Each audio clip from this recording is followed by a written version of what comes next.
ಗುಣಮಟ್ಟದ ಶಿಕ್ಷಣ ಕೊಟ್ಟಾಗ ಮಾತ್ರ SC STಗಳಿಗೆ ಅಥವಾ ಶೋಷಿತರಿಗೆ ಭಾಳ ಅನುಕೂಲ ಆಗ್ತದೆ ಅನ್ನೋ ಮಾತನ್ನು ಹೇಳುತ್ತಾ, ಮತ್ತು ಭಾಳಷ್ಟು ಸುಮಾರು ವರ್ಷಗಳ ಹಿಂದೆ SC ST OBCಗಳ ವಸತಿ ಗೃಹಗಳನ್ನು ಕೊಡುವಂಥ ಪ್ರಯತ್ನ ಆಗಿತ್ತು. ಭಾಳ ಶಾರ್ಟೇಜ್ ಇದೆ ತಾಲೂಕು ಮಟ್ಟದಲ್ಲಿ, ಜಿಲ್ಲಾ ಮಟ್ಟದಲ್ಲಿ. ಅದಕ್ಕೆಲ್ಲ ಹೆಚ್ಚಿನ ಸಂಖ್ಯೆಯಲ್ಲಿ ಅದು ಟ್ರೈಬಲ್ ಡಿಪಾರ್ಟ್ಮೆಂಟ್ ಇರ್ಬೋದು, ಸಮಾಜ ಕಲ್ಯಾಣ ಇಲಾಖೆಯಿಂದ ಮುಂದಿನ ಬಜೆಟ್ನಲ್ಲಿ ಹೆಚ್ಚು ಆ ರೀತಿ ಕೊಡೋದ್ರಿಂದ ನಮಗೆ ಇನ್ನೂ ಉತ್ತಮ ವಿದ್ಯಾಭ್ಯಾಸ ಮಾಡಲಿಕ್ಕೆ ಭಾಳಷ್ಟು ಅನುಕೂಲ ಆಗ್ತದೆ ಮಾತನ್ನು ಹೇಳುತ್ತಾ, ವಿಶೇಷವಾಗಿ ಕಳೆದ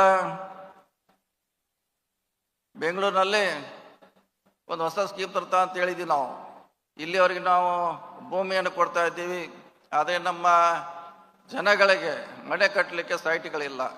ಅದಕ್ಕಾಗಿ ಮೊನ್ನೆ ಮಾದೇವಪ್ಪನವರು ನಮಗೆ ವಿಶೇಷ ಅನುದಾನ ಕೊಟ್ಟಿದ್ದಾರೆ. SC STಗಳಿಗೆ ಭೂಮಿಯನ್ನು ಖರೀದಿ ಮಾಡಿ ಅವರಿಗೆ ಸೈಟ್ ಕೊಡುವಂಥ ಒಂದು ಹಣವನ್ನು ಕೊಟ್ಟಿದ್ದಾರೆ ನಮ್ಮ ಇಲಾಖೆಗೆ. ಆದರೆ ಮಾನ್ಯ ಮುಖ್ಯಮಂತ್ರಿಗಳು ಅದಕ್ಕೆ ಅನುಮೋದನೆ ಕೊಡಬೇಕಾಗಿದೆ. ಕೊಟ್ಟರೆ ಅದನ್ನು ಪೈಲಟ್ ಪ್ರಾಜೆಕ್ಟ್ ಆಗಿ ಕೆಲವು ಊರುಗಳಲ್ಲಿ ತೆಗೆದುಕೊಂಡು 30-40 ಸೈಟನ್ನು ಕೊಡುವ ಮೂಲಕ, ಯಾಕೆ ಜಾಗದ ಸಮಸ್ಯೆ ಇದೆ. ST STಗಳಿಗೆ ಭಾಳಷ್ಟು ಕಡೆ ಜಾಗ ಕಟ್ಟಿಕೊಳ್ಳೋದು ಭಾಳ ಕಷ್ಟದ ಕೆಲಸ. ಒಂದು ವೇಳೆ ನಾವು ತೆಗೆದುಕೊಳ್ತಿದ್ರೆ ಕೊಡ್ಲಿಕ್ಕೆ ಕೂಡ ಈಗ ಭಾಳಷ್ಟು ಜನ ಮುಂದೆ ಬರೋಲ್ಲ. ಅದಕ್ಕಾಗಿ ನಮ್ಮದೇ colony, Valmiki colony, Ambedkar colony ಅಂತ ಮಾಡುವಂಥ ಒಂದು ಕನಸಿದೆ.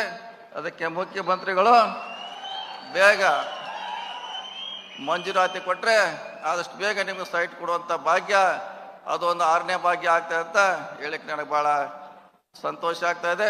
ಸುಮಾರು 40 ಕೋಟಿ ರೂಪಾಯಿನ ಮಾದೇವಪ್ಪನವ್ರು ನಮ್ಮ ಇಲಾಖೆಗೆ STಗೆ 20 ಕೋಟಿ, SCಗೆ 20 ಕೋಟಿ ಕೊಟ್ಟಿದ್ದಾರೆ.